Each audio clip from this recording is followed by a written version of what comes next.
안녕하세요. 산야초나라입니다. 산초입에 들어왔는데 콩알 만식한 배들이 주렁주렁 달려 있습니다. 이 산돌배는 한 5여종이 있습니다.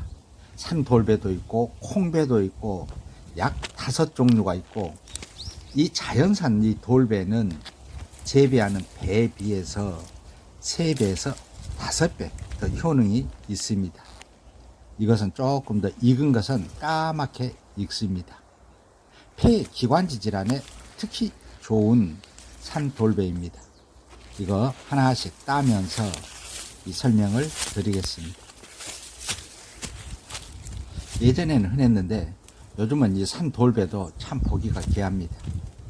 이 산돌배는 이 열매 같은 경우는 생으로 먹기도 하고, 식전에 즙을 내서 복용하기도 하고, 효소 담아 먹기도 하고, 또 잘 익은 것은 당금술 담아 먹기도 합니다.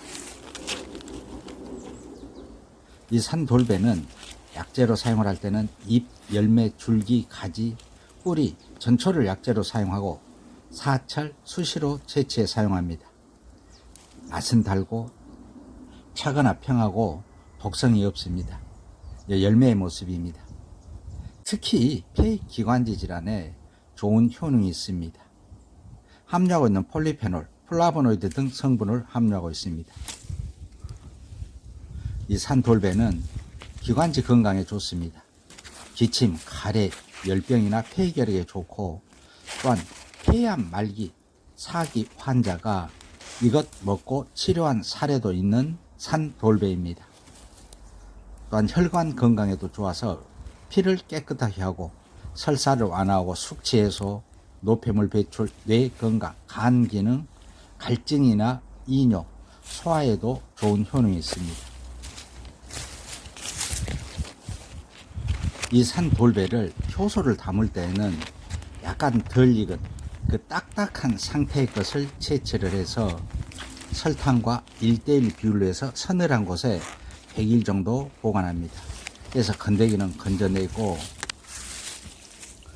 물과 함께 타서 복용하기도 하고, 또 당금술을 담을 때는 이 열매가 잘 익은 것들은 까맣게 익고 이 맛을 봐보면 단맛도 납니다.